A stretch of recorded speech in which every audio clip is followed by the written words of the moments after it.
시편 44편 9절에서 19절까지 있는 말씀 보겠습니다. 시편 44편 9절에서 19절까지. 시편 44편 9절에서 19절까지 한 절씩 교독합니다. 제가 먼저 9절 읽습니다. 그러나 이제는 주께서 우리를 버려 욕을 당하게 하시고 우리 군대와 함께 나아가지 아니하시나이다.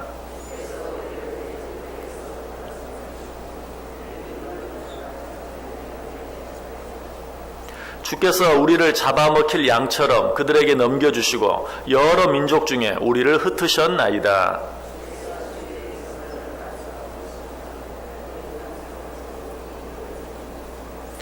주께서 우리로 하여금 이웃에게 욕을 당하게 하시니 그들이 우리를 둘러싸고 조소하고 조롱하나이다.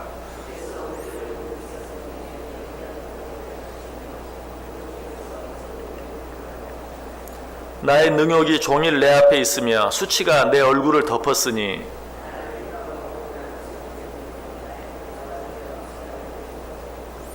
이 모든 일이 우리에게 임하였으나 우리가 주를 잊지 아니하며 주의 언약을 어기지 아니하였나이다.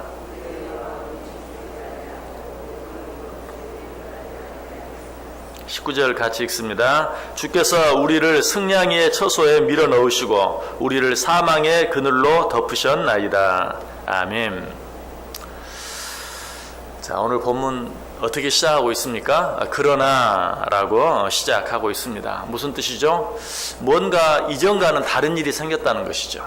좀 더 정확하게 이야기하면 이전과는 반대되는 일이 우리에게 생겼다는 것을 이야기하고 있어요. 그래서 오늘 말씀이 그러나로 시작되고 있어요. 자, 이제는 어떤 일이 있었습니까?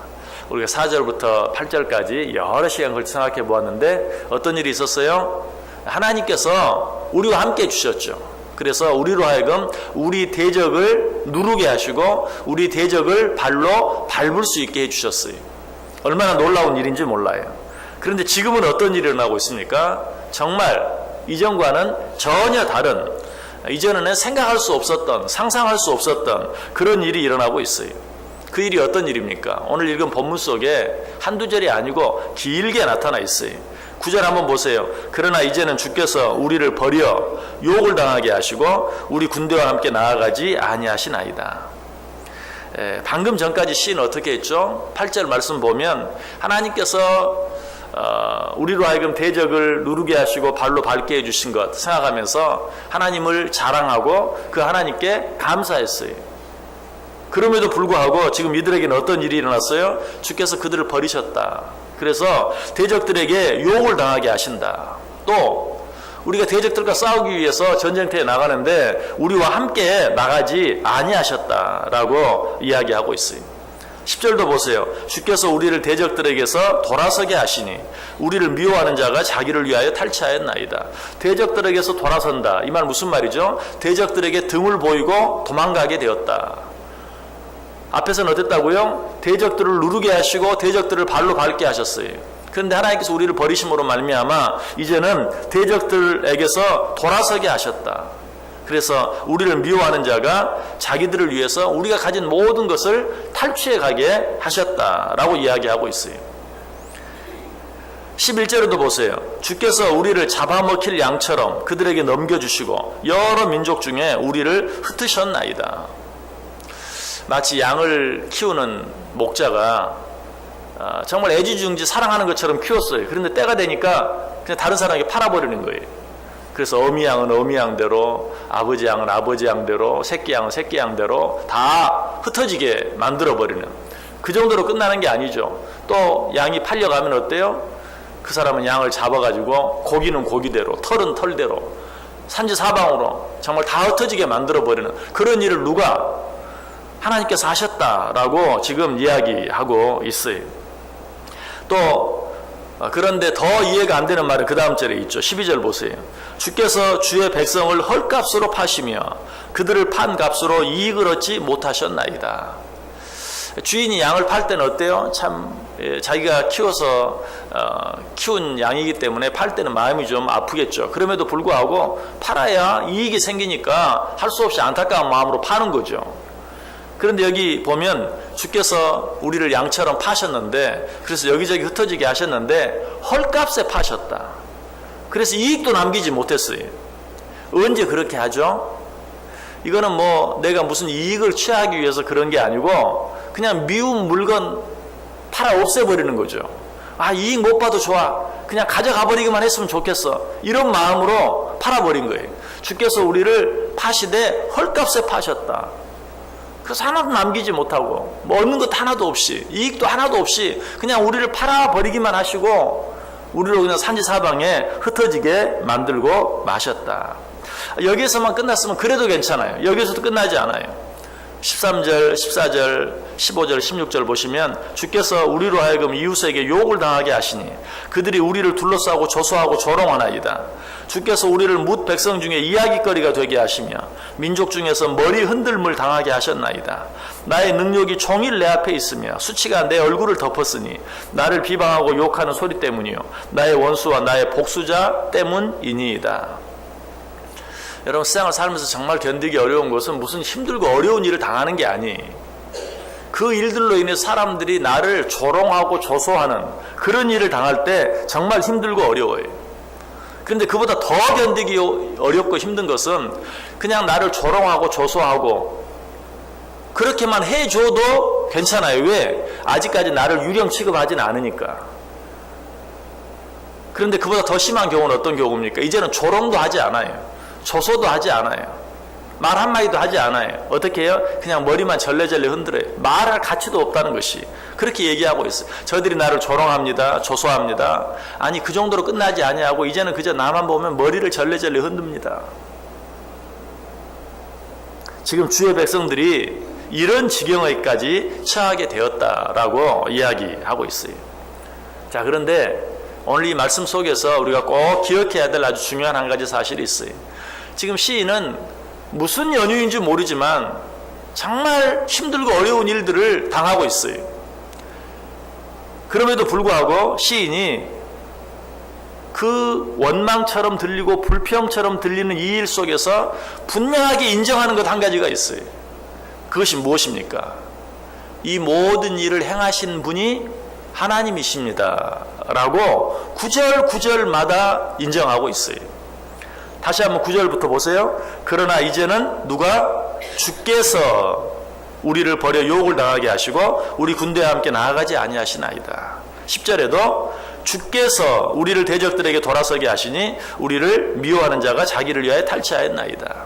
11절도 주께서 우리를 잡아먹힐 양처럼 그들에게 넘겨주시고 여러 민족 중에 우리를 흩으셨나이다. 12절도 주께서 주의 백성을 헐값으로 파시며 그들을 판 값으로 이익을 얻지 못하셨나이다.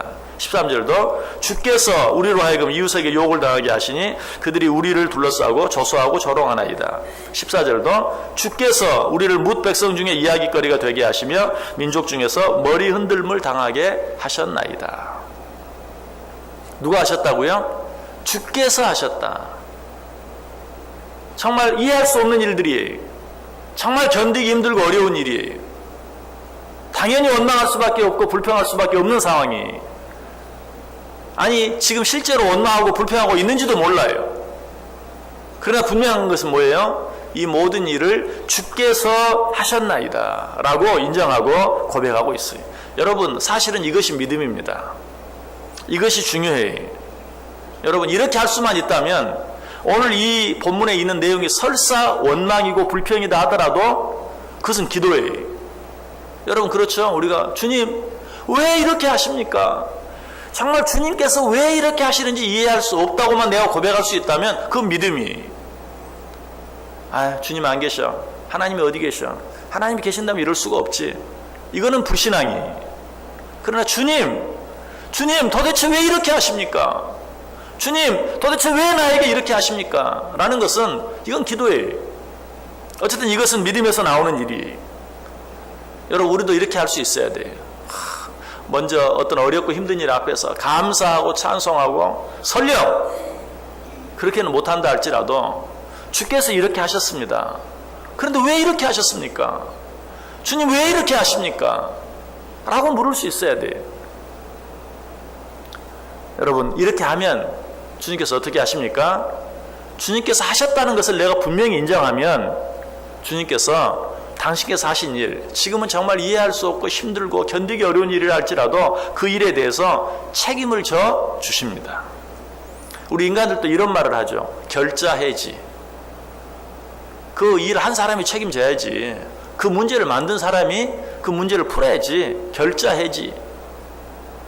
사람들 사이에도 이런 일은 당연히 내가 무슨 문제를 만들었으면 내가 해결하는 게 당연한 거예요. 우리 하나님은 어떠실까요? 하나님은 당신께서 하신 일에 대해서 당신이 책임을 지지 않으실까요? 반드시 책임을 져주시죠. 하나님께서 무슨 연유인지 몰라요. 그러나 이런 일들을 하나님께서 하셨다면 하나님께서는 반드시 그 일에 대해서 책임을 져주신다는 사실이, 하나님께서 이 일을 시작하셨다면 하나님께서 이 일을 마치실 것이, 우리 인간은 때로 시작만 해놓고 중간에 그냥 시지부지 말고 말아버리는 그런 일이 있을 수 있어요. 우리 하나님께는 그런 일이 없어요. 하나님은 한번 시작하시면 반드시 마쳐야 돼요. 그러므로 우리는 내게 손해가 되고 나를 너무 힘들게 하고 나로서는 도무지 이해할 수 없는 어떤 일이 있다 할지라도 그 일을 하나님이 시작하신 것, 그 일을 하나님이 하신 것을 인정하고 하나님 앞에 나아갈 수 있어야 돼요. 아니, 필요하면 따질 수도 있어요. 물을 수도 있어요. 아니, 원망하고 불평할 수도 있어요. 그러나 분명히 잊지 말아야 될 것은 모든 일이 하나님 손에 있다. 하나님께서 하셨다. 심지어 악한 사단 마귀가 무고한 욥을 괴롭게 하는 일도 하나님이 허락하셨기 때문에 가능했던 일이에요. 그리고 하나님이 허락하신 그 일은 어때요? 결과적으로 욥에게 축복이 되었어요. 그냥 축복입니까? 갑절로 축복이 되었어요. 이것이 하나님이 하시는 일의 결과예요.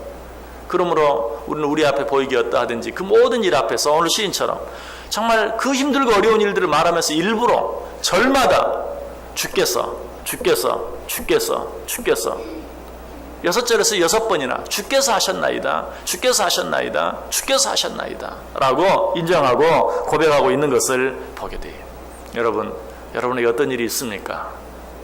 제일 먼저 주께서 하셨나이다 라고 인정하고 고백할 수 있어야 돼요. 오늘 시인이 한 것도 단순한 원망 불평이 아니라 자기의 그 힘들고 어려운 상황을 하나님께 아뢰면서, 그러면서도 이 일을 주께서 하신 줄 아오니 주님께서 해결해 주실 줄 믿습니다 라고 지금 하나님께 맡기고 있고 기도하고 있는 것인 것을 알 수 있어요. 어떻게 이걸 알 수 있습니까? 17절부터 보면 이 모든 일이 우리에게 임하였으나 우리가 주를 잊지 아니하며 주의 언약을 어기지 아니하였나이다.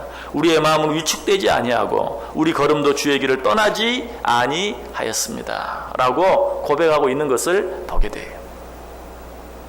정말 모든 일, 내가 원하는 일이든지 원치 않는 일이든지 하나님이 하신다는 사실을 믿는 자는 그것 때문에 실족하지 않아요. 그것 때문에 위축되지 않아요. 오히려 어떻게 합니까? 하나님께서 정말 이해할 수 없는 이 일을 행하셨는데 이 일을 통해서 어떤 일을 이루실까? 오히려 기대할 수 있어요. 그리고 좀 더 참고 기다릴 수 있어요. 이것이 믿음이, 오늘 시인은 그렇게 하고 있어요. 저 여러분도 이 하루, 아니 우리의 인생 전체를 그렇게 살 수 있기를 원합니다. 우리 인생은 틀림없이 좋은 일도 있지만 나쁜 일도 있어요. 오늘 하루도 틀림없이 내가 원하는 일도 있지만 원치 않는 일도 있어요. 이런 하루하루의 삶을, 이런 인생을 어떻게 살아야 됩니까? 이 일도 주께서 하셨고 저 일도 주께서 하셨나이다. 이 일도 주께서 시작하셨고 저 일도 주께서 시작하셨나이다. 그러니 이 일도 주님이 책임지실 것이고 저 일도 주님이 책임지실 것입니다. 이 일도 주님이 마치실 것이고 저 일도 주님이 마치실 것입니다. 이렇게 함으로 위축되지 아니하고 담대하게 날마다 살아갈 때 우리가 이해할 수 없는 그 일로 인하여 정말 우리로서는 상상할 수 없는 놀라운 일을 이루시는 하나님을 날마다 만나고 경험하고 체험할 수 있게 되기를 주님의 이름으로 간절히 축원합니다.